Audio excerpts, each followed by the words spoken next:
सोचो तुम्हें अगर सजा मिले उस जुर्म की जो तुमने किया भी नहीं। 1970 के अंदर ओहायो पुलिस ने एक शख्स को पकड़ा जिसका नाम था बिली मिलीगन। उसे बहुत सारे क्राइम्स के लिए अक्यूज किया गया था और उनमें से कुछ तो बहुत ही ज्यादा दर्दनाक और इबरतनाक थे। इसके खिलाफ गवाह मौजूद थे जिन्होंने कहा था कि हाँ, हमने अपनी आंखों से इसे ये चीज करते देखी है, या जो भी उसके विक्टिम्स थे जो बच गए उन्होंने कहा कि हाँ बिल्कुल ये वो बंदा है।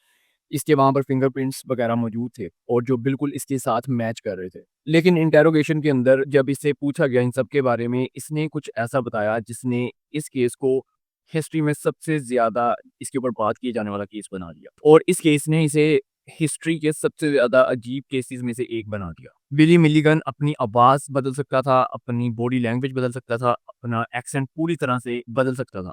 और ये यूँ लगता था कि जैसे ये बिली मिलिगन है ही नहीं, सिर्फ़ चेहरा उसका है लेकिन कोई और शख्स है ये। बाज़ दफ़ा इसका एक्सेंट बिल्कुल ऐसे चेंज हो जाता था जैसे ये कोई इंग्लिश मैन है और बाज़ दफ़ा ये एक 10 साल के बच्चे की तरह बात करने लग जाता था और वैसे ही बिहेव करता था। और कई दफ़ा ये इस तरह से बिहेव करता था जैसे ये बहुत ही बड़ा कोई खतरनाक क्रिमिनल है, जिसे अपने किए के ऊपर कोई पछतावा नहीं। जब डॉक्टर्स ने इसके ऊपर टेस्ट रन किए और इसे ऑब्ज़र्व किया, इसकी डिफरेंट पर्सनैलिटीज़ को, तो उन्होंने कन्फर्म कर दिया कि हाँ, इसके अंदर असल में मल्टीपल पर्सनैलिटी डिसऑर्डर इसे हो चुका है और इसके अंदर कोई 1 या 2 पर्सनैलिटी नहीं बल्कि 24 पर्सनैलिटीज़ हैं इसके अंदर, जो इसके एक जिस्म के अंदर मौजूद हैं।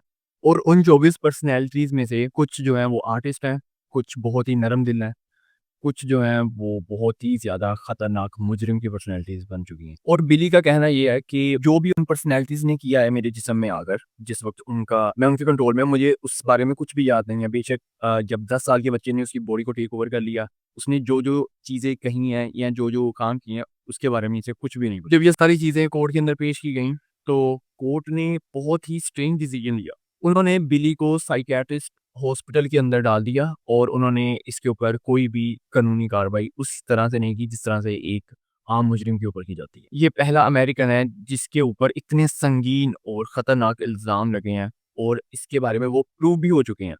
लेकिन फिर भी उसे ऐसी सज़ा मिली है। लेकिन इसका प्योर रीज़न ये था कि ये वाक़ई कन्फर्म हो चुका था कि ये कत्ल जो है वो इसने नहीं किए, वो दूसरी पर्सनैलिटीज़ ने की हैं। तो जो चीज़ उन्होंने की है उसकी सज़ा इसे क्यों मिले? और उसने सालों फिर अपनी जितनी भी ज़िंदगी बची थी वो साइकियाट्रिक हॉस्पिटल के अंदर गुज़ारी और इस चीज़ ने बाहर मीडिया में और दुनिया में बहुत ज़्यादा डिबेट जो है वो शुरू कर दी थी कि क्या सच में बिली मिलीगन के अंदर 24 पर्सनैलिटीज़ मौजूद थीं? क्या सच में हमारा दिमाग जो है वो इतनी पर्सनैलिटीज़ बना सकता है और उन्हें जी सकता है? या फिर बिली मिलीगन इस तारीख का एक कमाल का झूठा है जिसने ये पूरी की पूरी कहानी जो है वो नरेट कर दी अपने आप को जेल से बचाने के लिए। तो ये बिली मिलीगन की कुछ ओरिजिनल तस्वीरें कि वो असल ज़िंदगी में कैसा था।